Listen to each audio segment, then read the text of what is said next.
that his museum did. Please, give yourself a big hand for him.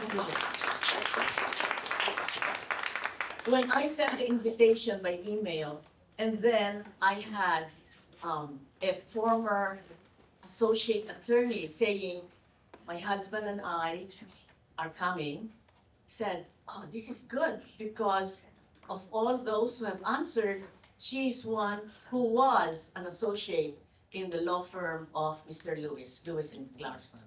So the first one I said, she should speak in our fireside chat because not too many people have seen him since he died in 1993.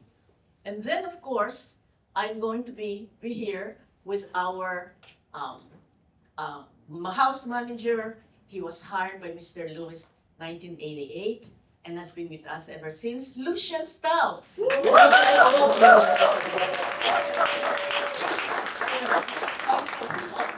Part of the fireside chat.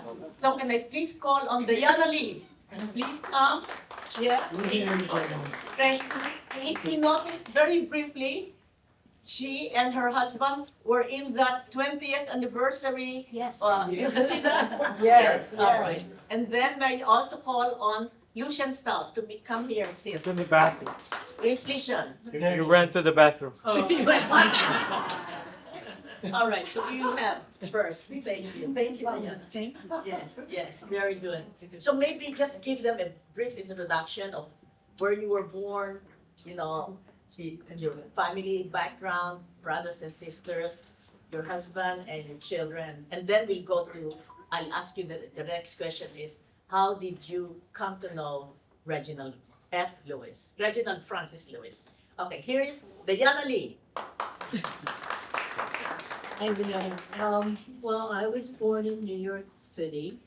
My parents have just immigrated over from China, and my father came here as a teenager and was immediately drafted into World War II and got sent back to China.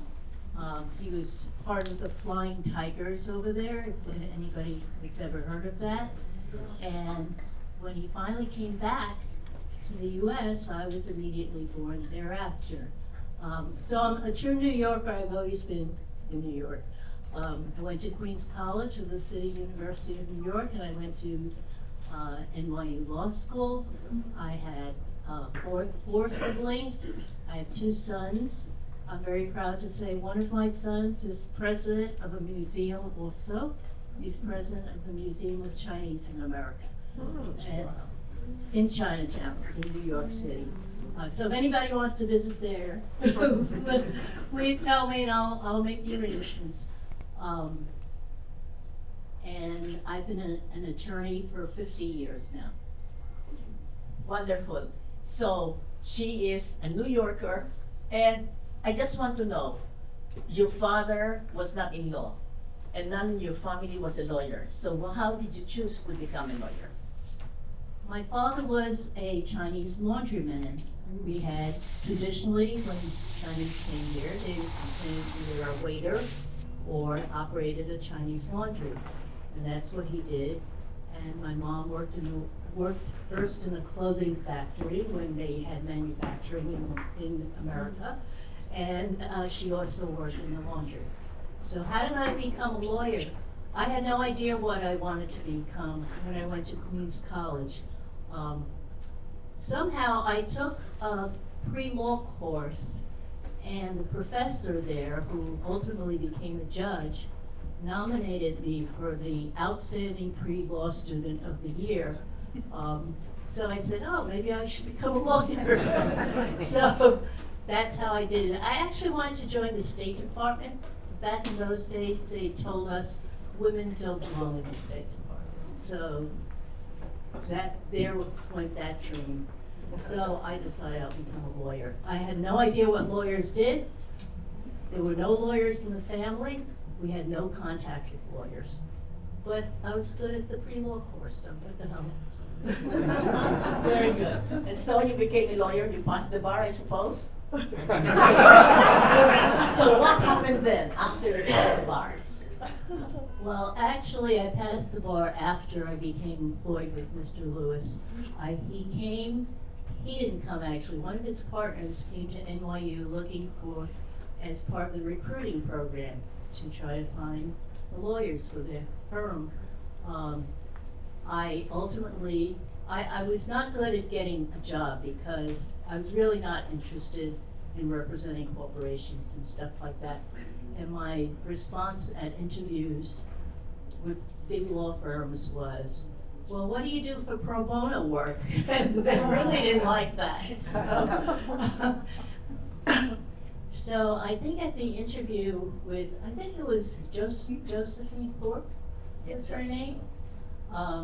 She mentioned that they were doing housing for the Urban Coalition, which was something that I was very interested in. So they offered me a job. By the time I got there, the firm had dissolved and only Reginald was left.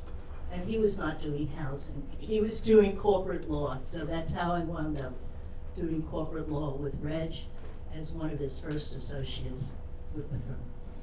All right, so Diana Lee was the first associate, aside from,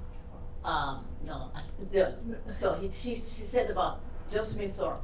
So the first year of Mr. Lewis was funded by Urban Coalition to take care and funded the first year, but not the second year. There were 4 lawyers chosen by Urban Coalition: Murphy, Thorpe, and Lewis. Well, the first one really is Wallace, Murphy, Thorpe, and Lewis. Before the year was out, Fred Wallace stepped out. So it's Murphy, Thorpe, and Lewis. By the time that Diana came, Mr. Lewis was a little dissatisfied because he was the rainmaker. He brings all the money, but the money is divided into 3. So he thought it wasn't fair. So he bought them out, and he was always saying, "What? I'm going to buy them out. They didn't bring." Darling, just do it. Because why? I know that he will have trouble later on. So it became just Lewis and Clarkson, Charles Clarkson. So my first question is, when Charles Clarkson was interviewed, he said, Mr. Lewis was a very hard taskmaster. So what is your personal experience being the first or the second senior law associate in Lewis and Clarkson? I recall we had a lot of work, but I didn't really have the same relationship that Charles had with Reginald. And, one of the things was, Reg was a hard taskmaster. He would yell at you if he was upset about something you did. But strangely enough, he never really yelled at me. And later on, we analyzed it. It was because of LOIDA. LOIDA had him trained already. He didn't yell at Asian American women. So, Charles was always amazed by that. How come, he always yelled at me and he never yelled? And that was what we figured out. And tell me, what kind of trainer did you receive under Lewis and Clarkson? Strangely enough, I don't recall ever sitting down with Reg, going through documents, or the type of training you would get in a traditional large law firm. I realize now, in looking at his bio, that when he started his firm, he had actually only worked at Paul Weiss for 2 years. 2 years as a baby associate in the world of large law firms. But Reg was a kind of like, figure it out yourself and do it. And that was terrific training because I love figuring out how to do things. I'm a real estate lawyer, and I represent mostly nonprofits. But even when my father passed away, I decided, let me figure out how to do his estate. And it was a lot of fun. I figured it out. So I think that was part of the training I got from Reg, that you could really figure things out yourself. And I think it was a wonderful example. All right, guys, did you hear that? Especially the young people. When there is a problem, you figure it out. And if you cannot figure out, ask people. Don't be ashamed and say, they think I'm ignorant. No, Right. they think you're smart, that you're asking the right questions. Right. So never be scared of asking questions if you don't know it. Because if you're honest, the person in front of you will answer you truthfully. Okay? Now, what other lessons have you learned? Or what did you see with Mr. Lewis, with Reg? I'm actually Reggie's book. If you look a page, I think when he was very disappointed with his first attempt at an acquisition of Almay. I remember that company because it made aluminum beach chairs. And I had that aluminum beach chair forever, you know? I got a sample of that. And I was very surprised to see myself in the book telling him when he was down and depressed about that particular deal falling through, that I was the one who told him, they can't get away with that. Go and sue them or do something. And, you know, I was impressed that he remembered that, you know. The other thing I learned from Mr. Lewis was, you know, I think I became somewhat entrepreneurial myself, even though I've been an attorney for 50 years. I did a little side stuff, and I think that was because of the influence of Reg. I actually acquired actually didn't acquire. I obtained a license to start a radio station in Long Island. It's called B103. This was many, many years ago when a friend of mine came up to me and said, do you know any minority women who have a connection to Suffolk County? And I said, me. You know, I have a house in Suffolk County. I wound up acquiring a license for a radio station, which we started after going through a contest with the FCC. And we sold, I think about 3-4 years later, for actually 12 times what we put into it. So I think that was an influence from Reg. I think that it never occurred to me not to do it. I just, what the hell, you know, let's do it. So that was one of the things I learned, Reg. Just go and follow your dream. Follow your dream and do it. So that is a big lesson. When she talked about Almec deal, this was the deal that was buying in California a furniture, summer furniture. You put on the patio. And he worked on that for 18 months. Was able to get the daughter of the owner a job in New York. Christmas and New Year sends them flowers. And he got the deal, meaning the contract. But on the day of closing, the man who was white said, I guess, this is my own interpretation, didn't want to work for a black man. Why? Because in cases like that, the contract always says 3 years you will work for the company, and then you can go. So he said, I think, that's what I think.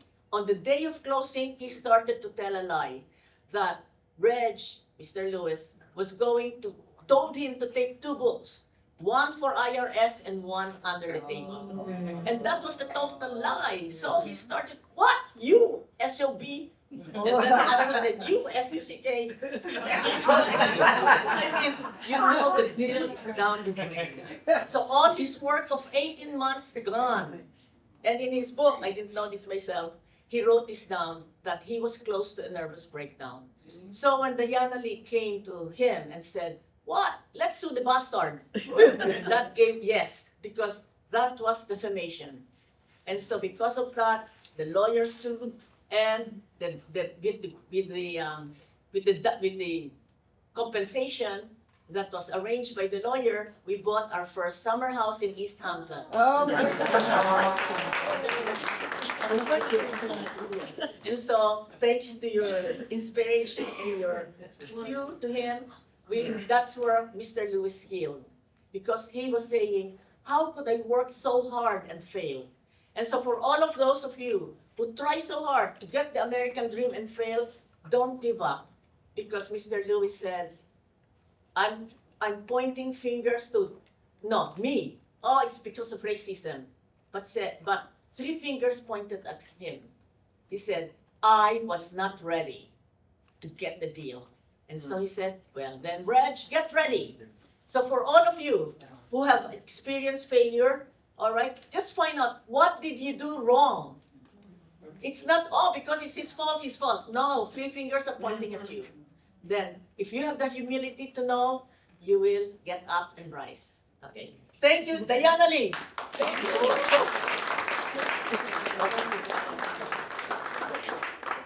And now, when we were able to, he said the first deal that he did that was successful was McCall Potter Company. By that time, I just say that's 1984. 1984. I think I Is was. that correct? Yes, No, 84, no. 85, 86, 87, 88. 87 was McCall Potter, Beatrice International, but 84, so I think it was in the beginning of the deal. he was there. But she was there when the deal fell of Almen, all right? Now, in 1988, Mr. Lewis had already bought TLC Beatrice, the billion-dollar company, and a leveraged buyout. What does that mean? All borrowed money. OPM, other people's money. Of course, you have to put a down payment. But since he bought McCall Potter Company for 90-1 return, he had some money. And so when Mike Milken said, I'll help you buy a billion-dollar company, all borrowed money, you have to put something down. So Mr. Lewis put $15 million to buy a billion-dollar company for all borrowed money. And because we had something, we were able to move to Fifth Avenue, the first African-American on Fifth Avenue. Our chairman of the board is Lawrence Rockefeller. And so with that, I guess we started to live the life of the rich and famous. And he needed a butler. And at that time, the woman who was helping us iron in Broadview, a 25-room, mansion in Amagansett, and Rena said, oh, I have just the right man for you.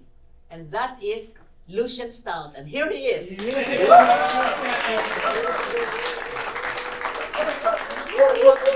Now Lucian, since 1988, he's been with the family of the Lewis family. So, Lucian, can you just tell the audience where you were born, your background, and then when you came to the United States? Thank you, Mrs. Lewis. And thanks to everyone who showed up to hear this. I was born in the British Virgin Islands by a name of the family Stout. You go in the British Virgin Islands, you mention Stout. Everybody knows. It's a drink. Like you said, yeah, but it's a name like if you say Kennedy here. That's what it sounds like in the British Virgin Islands when you say Stout. Which country? The British Virgin Islands, Tortola. Tortola. Okay, I will let you know my uncle was the chief minister, the first chief minister. My father was the representative for the 2nd district. And now his grandson is the deputy governor. And my youngest sister was secretary to the premier. Wow. So that's why I'm trying to let you know the family is a name, like you said, Kennedy Johnson. It's well known in the British Virgin Islands. I moved here from since 76 from the Virgin Islands. Works in hotel from Florida to Montauk. And one day I came from breakfast and I turned on the TV and it said CNN. And it said, meet the richest black man in the world. I said, what? You always hear about the big movie stars, the baseball player, the basketball player. What a business black man, and I said, I can't sleep until I see him. And when they bring him on, there was an Oriental lady next to him. I said, wow, she was the one who helped him. But as I go along, and my late wife, Rena, before I was going to the hotel, she said, Lucian, I need you to do me a favor. I said, what? She said, you know the man, I just go and do the laundry part-time. they need somebody to work for the weekend to do survey. And that time, that mayor was Mayor Dinkin, the first black mayor in New York. I didn't have no idea who was going to be there. But when I get there, I saw Mayor Dinkin and he had his bodyguards, Mr. Lewis and his other people around him, Butch Miley and another one named John Pierre. So that weekend, when it was a weekend of tennis, I finished solving them the weekend, and I get a message saying Mr. Lewis wants me for the whole summer when he brought his family from Paris. I said, what? How I'm going to do this now? I have got a job. And I said, anyway. The mind come back to me, this is the same man I see on TV, on CNN. When I said, I wonder if he don't need one man to serve food from the kitchen to the dining table for him. And who tell you, 2 years later when I said that, it did happen. So be careful what you wish for and what you want in life. And I only hope when you get it, you realize that's what you asked for. Because some of us make promise and make commitment and wishes, and we turn them down. And we didn't realize that's what we was begging for. On the other hand, to move to Broadway, that's where I met Mr. Lewis the first time. And he called me in to arrange for his board meeting setup, where he's going to set up the round table, where all the executives are going to meet, and all the stockholders. And he tell me to tell them what we need, and he will buy them. And I did give, I think it was John Pierre, I gave him the list of things that he needed to get. And everything was there, and the next 2 weeks was the board meeting. I had to set up the coffee first and the Danish, and then put all the water glass around each name plate. Then he said to me, okay, when you finish, you just sit back there by my secretary.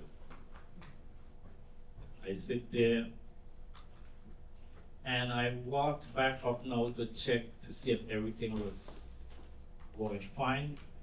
I walked by him, and this one of the men who had the most stock in his company. And I didn't say good morning to him. And he said nothing, he didn't mention anything. And he came back screaming, just like how his one said he will. And that's what he was doing, screaming. Nobody don't know who he's screaming at. But his secretary Deidre said, Lucy and Mr. Lewis want to see you in his office. I said, I wonder what I do now. So I get in the office, he closed the door behind me. He said, how dare you to meet me with my peer and you didn't say good morning? I said, Mr. Lewis? He said, yes. You told me I'm supposed to be seen and not heard. Okay? And I said, I know the gentleman you were speaking to. I would have been out to my place to say good morning to you because I know this is the man that have the most money in your company. Because you would have had a right to yell at me. I say you're supposed to be seen and not heard. And he never said another word.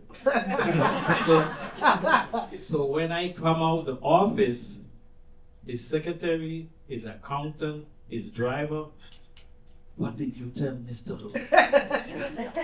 He never heard nobody go in the office when he's screaming and don't hear what's going on in the office. So they want to know what I tell him. I tell him what he teach me, to be seen and not heard. And they said the first person ever went in his office and nobody could hear what's going on. So we walked that way and then we went back to 22nd Street, where he had his townhouse. to get dressed, he changed, he said, we're going to the Hampton. Tell the driver to go over on the other side, he's gonna do the driving. Behold, Mr. Lewis went down a one-way street. And he told the driver, don't do what you see me do. We went about, when we get on Long Island Expressway, he took a wrong exit. And the driver sitting with Mr. Lewis, I would not say he go in the wrong direction. And I said, no, but I can't let this happen. I want to hear him scream today. So I said, Mr. Lewis, I think you take the wrong exit. He said, really? I said, I think you're going back to the Bronx. I said, the exit where you take is the wrong exit because you're supposed to be taking Grand Central Parkway to Northern State. And I said, you take Northern Boulevard exit. So when we get to the Hampton, the driver said, you lucky, you're all right. I said, why? I said, you sitting with the man and letting him go in the wrong direction? I said to myself, now I see why Mr. Lewis scream at you all, because I do things wrong and do not try to correct it. It was another time when I sit with Mr. Lewis in 834 when he just bought 834. Now before he bought 834, he asked me, like, for solving, what do he need for solving people? I said, Mr. Lewis, the dishes that you have is only for you and your family. You need to get 24, everything because you like to entertain. And when we reach 834 Fifth Avenue, this is the building Mrs. Lewis talked about. From the smallest glass you know you in a bar to the tallest one, it was 24. From the smallest plate to the biggest one, it was 24. Didn't have the slightest idea that's what he was talking to me about, solving. And also, the silverwares was 24 of each. And you go from, I don't need to call all the names of them, but you go from the fish fork, the dessert fork, the salad fork, the dinner fork, they all was 24. I was happy when I walk in and I see that and I said, oh, Mr. Lewis was paying attention to what I asked him to do. So you see, it's not because you are a smaller person to what you think you are. The boss listened. When Mr. Lewis passed, before he passed, right, he took me up, the chef sent me up to take something to his room. It was his sister, his aunt and his two brothers. He said, don't go sit there. I want to know why he want me to sit with his aunt and his two brothers. He said, I want you to keep the standard of this family. And I want you to go along with the building rules. I had no idea that was going to be the last time he was talking to me. Okay? When he passed the next 2 weeks, I said, now I see what he was talking about. It was his last time he was speaking to me about being around his family and take care of his family. And I dedicate myself to doing that. Take Leslie to Harvard, Christina to Harvard, and Mrs. Lewis to Harvard. And bring them back. I know most of you know about going to college, where you have to move from one dorm to the next each semester. And the next semester you're going back, you're going to a different room. All that I had to do in the name of Mr. Lewis and his family. Now I work for his wife from ever since. If you want a boss and you want a good boss, you're looking at her right here.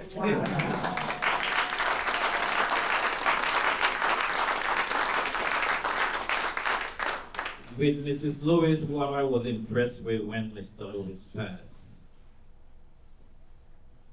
she was very busy trying to get the business under control. I think her brother-in-law was running the business at that time, but she was always busy between the house, the office, and meeting all over the place. And she will always come and say if everything is all right. And you want to talk to Mrs. Lewis, whenever it is, you can walk up to Mrs. Lewis and say, Mrs. Lewis, I need to speak to you for a few minutes. Okay, come, sit down. We don't have much boss who have time for that.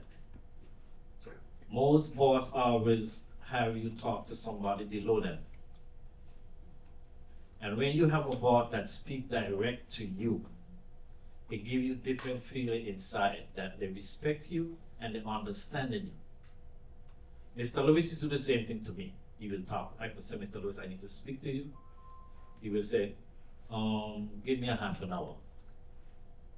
But it's nothing when you're working on one-on-one, like I work with Mrs. Lewis, her daughters, and Mr. Lewis. Because like working in a hotel, you have maitre d', head waiter, captain, food and beverage manager, and then all those managers above you. You never get to be direct one-on-one. So it's big to me to be close to the family because it's a good feeling when you know your boss said do this, nobody to tell you change it. Especially Mr. Lewis, oh my God. If Mr. Lewis said move that chair, put it over there,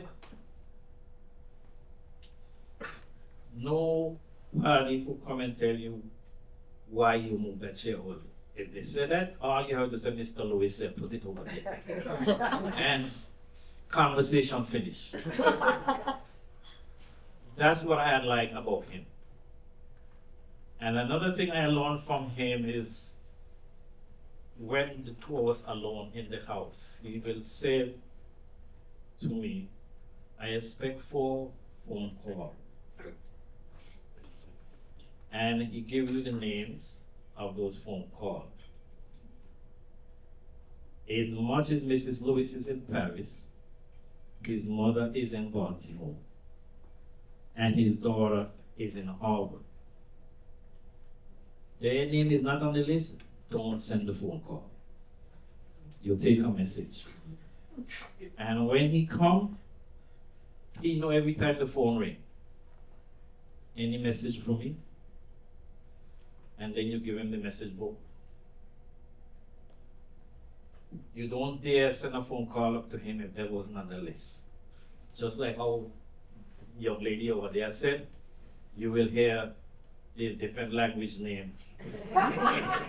Okay? It's like some of the famous word I know you say, you dumbass. Them kind of thing.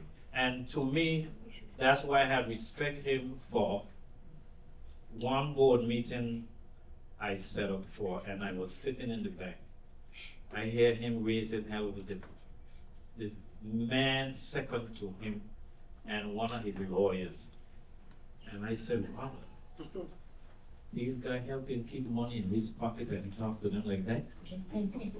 I said, well then, he could walk on my foot and I don't have a thing to say. Because I only bring in the food from the kitchen to the dining room.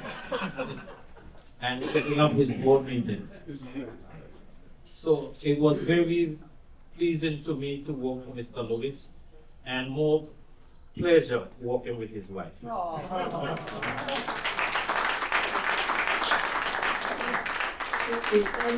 you. There you have it. Things that I have not heard before. Thank you. Big hand again for him.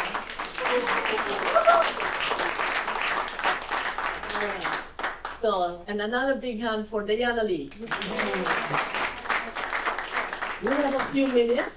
I would like to open it to the floor for open forum. You can call any of the three of us. Okay, Laura. I want to introduce you to my niece. Okay. Laura, she is my call assistant. Yes. Could you just see who will ask questions? Okay, if Uh, somebody since- asks. Yeah, since this can't go all the way back, just like Just come stand forward, yeah. forward. Maybe And just anyone a who little wants to please just line up. Because it will be difficult to come forward here. bit. Yeah, just come forward. So just like an- line, anyone who wants to ask question, just Yeah, just maybe line up over here or yeah. over there. Yes. So my question is, Your name first, my name is Britt Dixon and introduce yourself. from Los Angeles, California. My mentor, Reggie Van Lee, respects and admires Mrs. Lewis and a few other people in the room. I'm honored to be here as an extension of him today.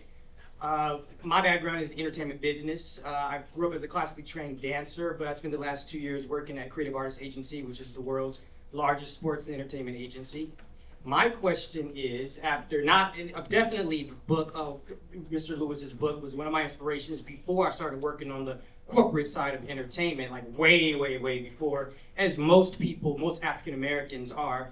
My question is, something that I found out when doing research was that before Mr. Lewis passed away, he was speaking with Mr. Milken about wanting to buy Paramount Studios. And his interest in buying Paramount Studios was that he was not pleased with the representation of African Americans or people of color in the entertainment business. And Mr. Milken was sure that had Mr. Lewis purchased Paramount Studios, that the entertainment business would have been a completely different business today. So my question for anyone who might have any information or anyone to have any feedback is, what do you think his vision would have been, and how do you think the entertainment business would have been today, being that Paramount Pictures today is the most talked about merger, buyout of any studio in our current entertainment business? Thank you, Britt. Yes, actually, Mr. Mike Milken had said that in an interview, and I also knew from Mr. Lewis that he was in the process of taking a bid by Paramount. What would have been probably what is happening now with the biggest producer of black films? Please. Charles King. Charles King is Metro. By the way, for all of you who do not know, Charles King and Metro I have signed a contract for them to make the film of Mr. Lewis. Why should white guys supposed to make Huh? Macro, sorry. It's Macro, not Metro. Yes, thank you. So he definitely, the reason why his book is named Why Should White Guys Is All the Fun, because when he was growing up, he knew from his brother, uncles and aunts, 9 uncles and aunts and his mother. His grandfather was a head waiter in a private club. His grandmother would clean white people's homes. So he would hear it, how all the white people have the good jobs, have the homes that black people were objected to. They could not come and buy in any restricted family. So that's why he said, why? Why should white guys have all the fun? And so knowing that in the movie business, it's always, no person of color. So in your question, I think he would definitely make pictures like Charles King and like, who did Perry? Tyler Perry, something like that. Thank you. Any more questions? What's next? Anyone want to have a question? Oh, Susan Taylor, can you just? Do I need to come up? Yeah, because it doesn't extend. No, because it's Please big a hand for the former editor of Essence.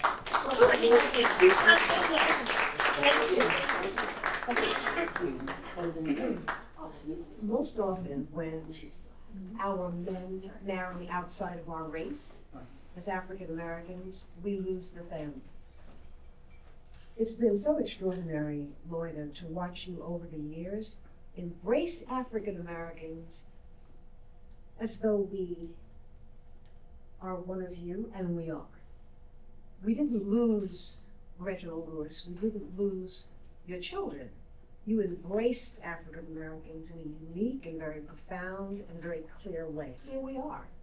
Here we are in a museum built, and here you speak about your mother in love, all the many years when, you know, she was alive, was really beautiful. But I came to ask this question, Auntie Nixon. We want to hear about how you stepped into the business and how you took it and elevated it.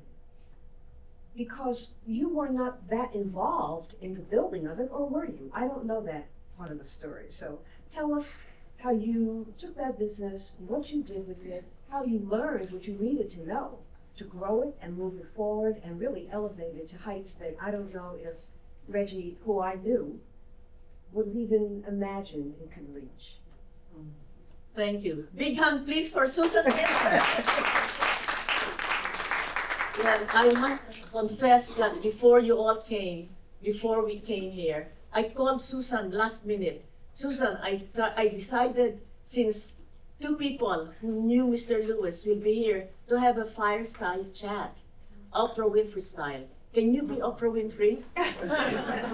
And she said, Loida, the best person to do the interviews would be you. I never thought of it. And so I said, thank you. Please give her a big hand for giving me idea. So the question is, how did I take over?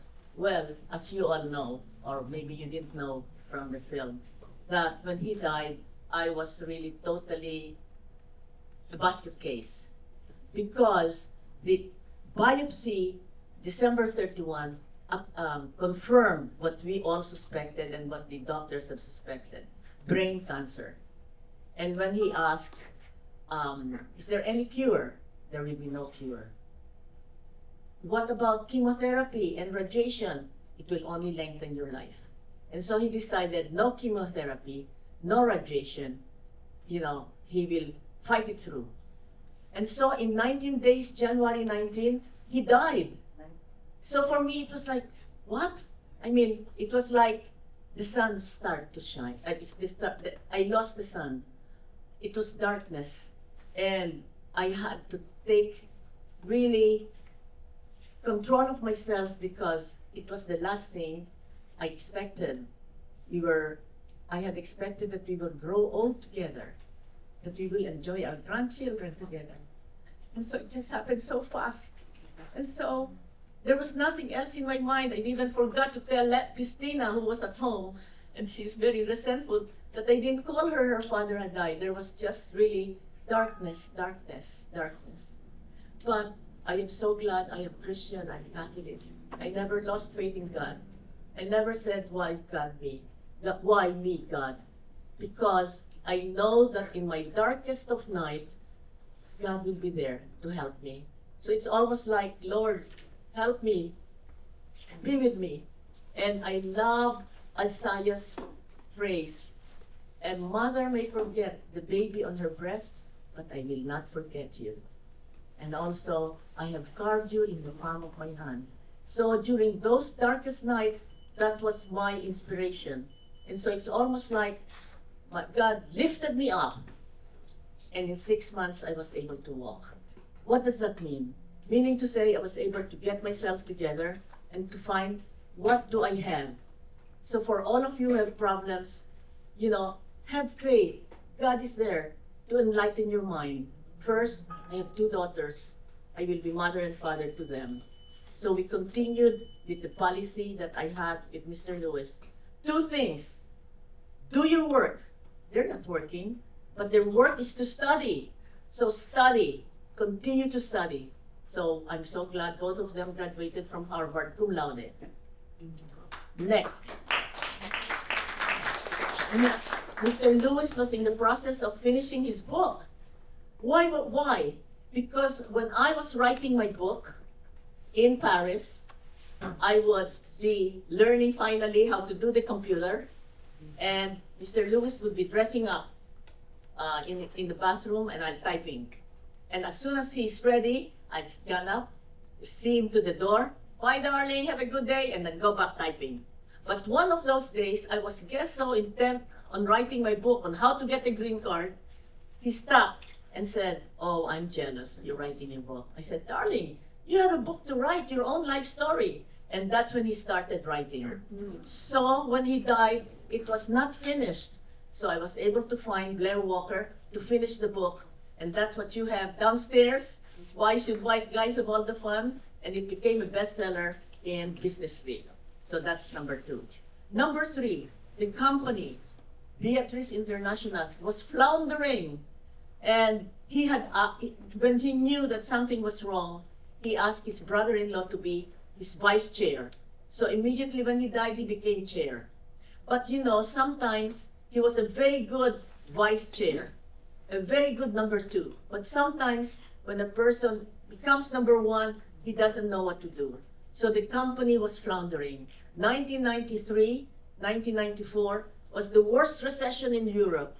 1994 summer was the worst rainy summer in Europe, and half of the business of Beatrice was ice cream. It rained in Spain, and Germany, and Italy, and France, and Canary Islands, and all the northern. So, totally, after 1994, the company was close to bankruptcy. And so, in my mind, it can't be. This was his life. His term paper at Harvard Law School, and by the way, there are two Harvard Law graduates in 1981 who are good friends of mine, Bruce Cohen and Dilsa Santiago. Where are they? From Harvard. Yes, thank you. I just want to call on Mr. Lewis is a Kappa man, Kappa Alpha Psi. Can I have the Kappa Alpha Psi fraternity brothers to stand up, please? Thank you. And so, I cannot let the business fail. That was his life. And we paid a lot of money for Spencer Stewart to send us potential CEOs. So I interviewed 1, and 2, and 3, and 4, and 5. 4 white men and 1 Puerto Rican man. I have nothing against people of, white men, because it's a big company. Nobody are, very few, if any, were on the list of potential CEOs. But when I asked them, will you make it successful? All of them said, we'll try our best, try our best, try our best. Try your best, what if it fails, in my mind? Then I'm saying, why did you do it? So I said, 3 fingers are pointing at me. I better take over, because if it fails, I don't have to blame anybody but myself. So for all of those who have opportunities, take the opportunity, because it may never come. And take responsibility for yourself. And that's what I did. So for your question, why did I take over? So that I will have responsibility to continue and finish Mr. Lewis' work. Thank you.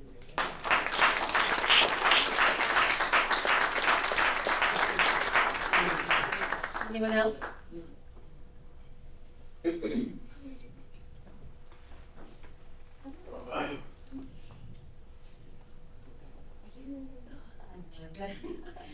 So one of the things that I know from you is that you love Reginald Lewis.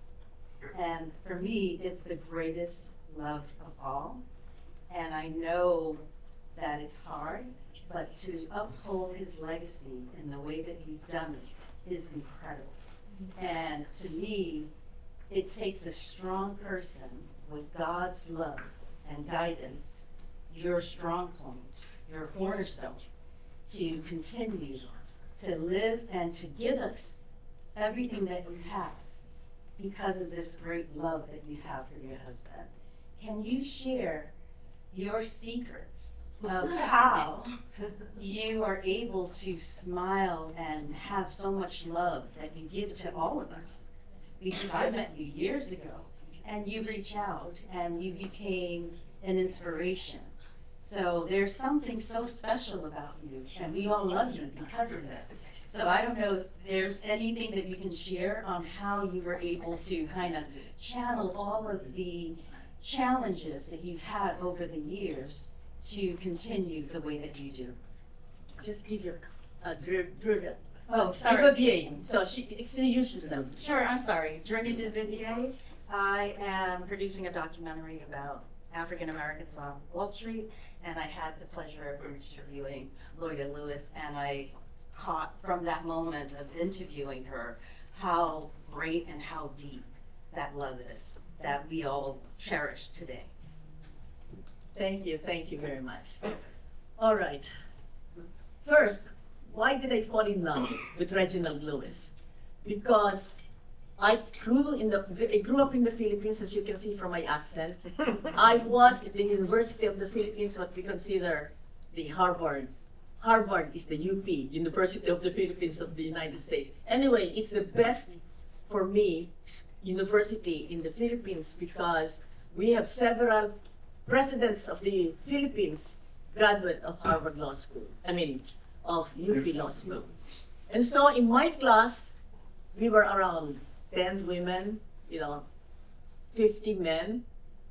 They are all good. One became vice president of the Philippines. Another became not a classmate, but a colleague, 2 years younger, Senate president of the Philippines, secretary of, another one became secretary of natural resources, education. In other words, I was with the best of the best. But in my mind, because I'm such a strong woman, I can handpick all of them. So I was never going to get married. I don't want to wear the pants in the family. I was going to be like Helena Benitez, another woman, head of a university, became Department of Social Welfare, and all the way to Senate. So in my mind, that's what I'm going to be.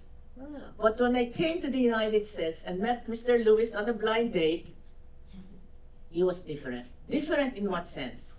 That you can see I'm type A. He's triple A. I am driven, more driven. I'm ambitious, more ambitious. And most of all, he loved me. So, with all of that, I knew that I can be the woman and he will be the man.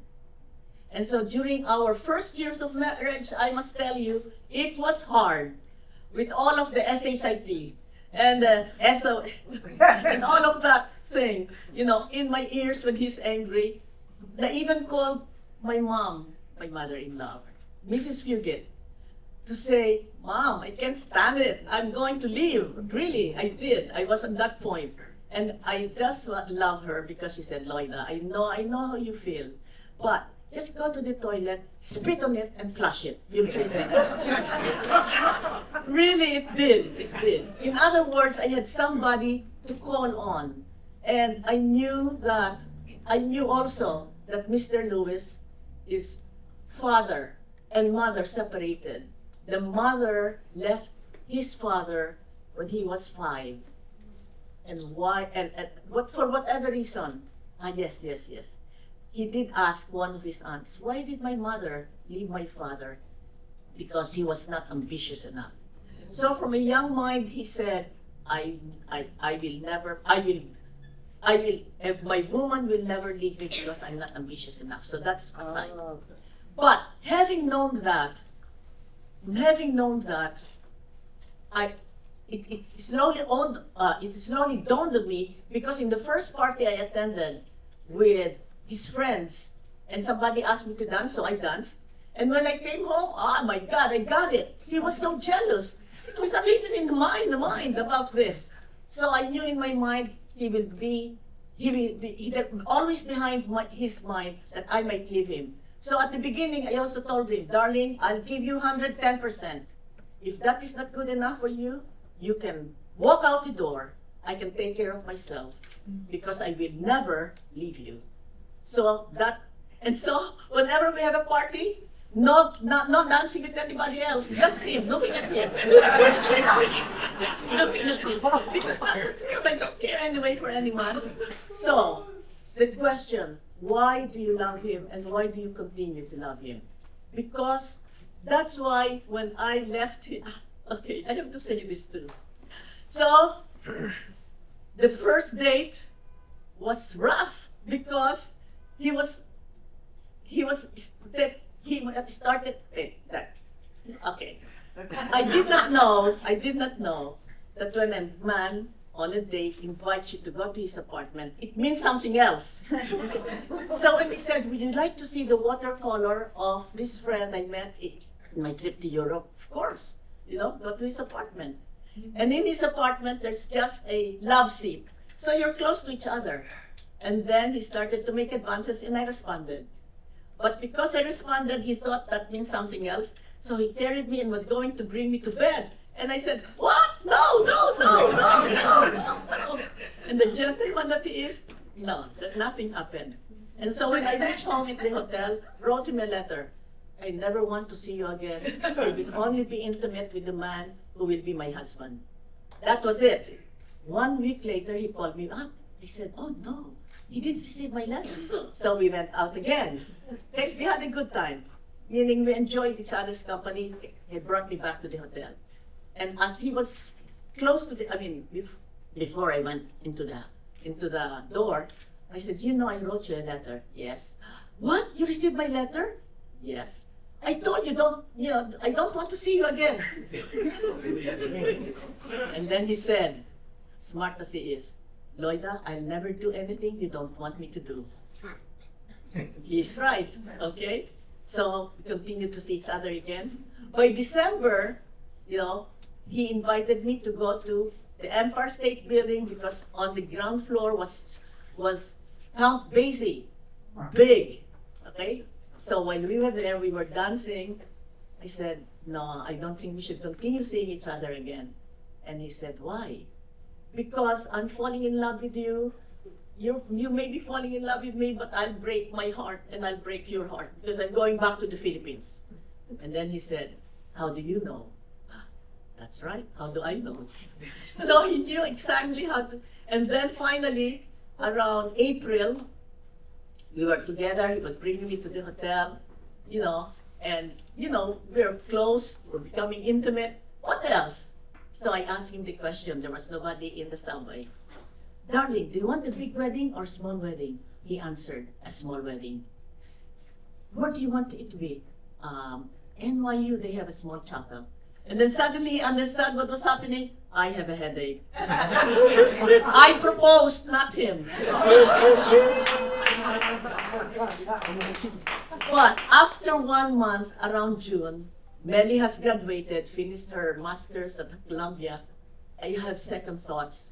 Because what does it mean? Leaving my family, leaving my friends, leaving my ambition, leaving my country. So I told him, I can't go through with it, darling. I'm going back home. And I didn't know that he called his mother at that time. And his mother called the hotel, but we had then left. But just on the plane, knowing that I will never meet a man like him again, I was so sad.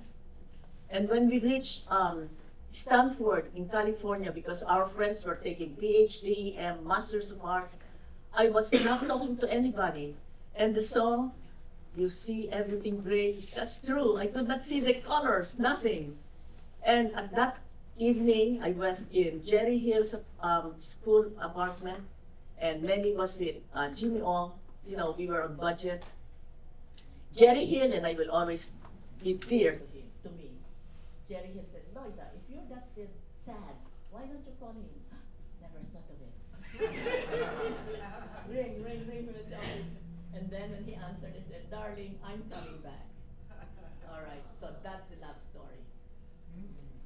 So, that means to say, from that time on, I never looked back. And why? Why do I love him so much? Because he has gone through. It's only by being in the United States. I always consider myself original, and everybody else is foreign in the United States. They are the foreigners, I'm the native. And when I see what kind of discrimination, bigotry, put-downs, and all that people receive, people of color receive, and my husband, with the height that he has received, a taxi driver would still pass by him, and so in other words, people judge you by the color of your skin. And even me, the only time that I had a moment of discrimination was in the supermarket.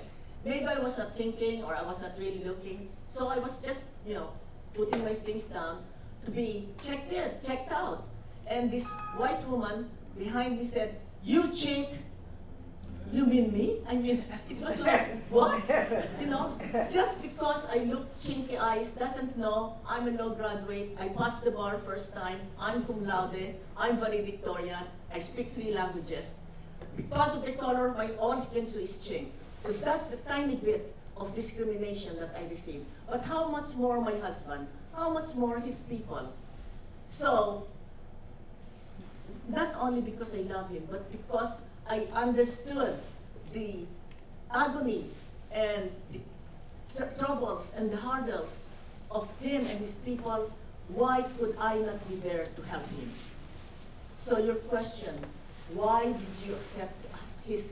Because they are my family. It's not like because he's black, I'm Filipino, that he's dead and they're not. No, I am his wife.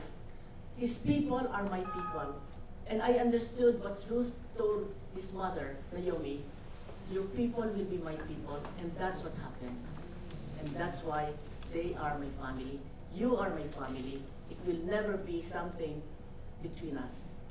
Thank you.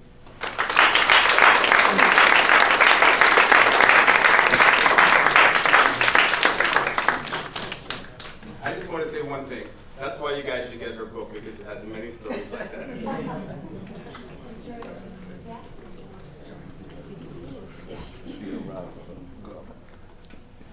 All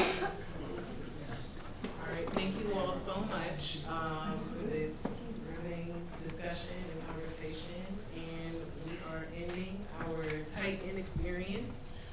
If you would all like to, we do have our gift shop open, so if you would like to go downstairs and look about, you can, or look through the remainder of the museum. But thank you all for coming, and have a great Saturday.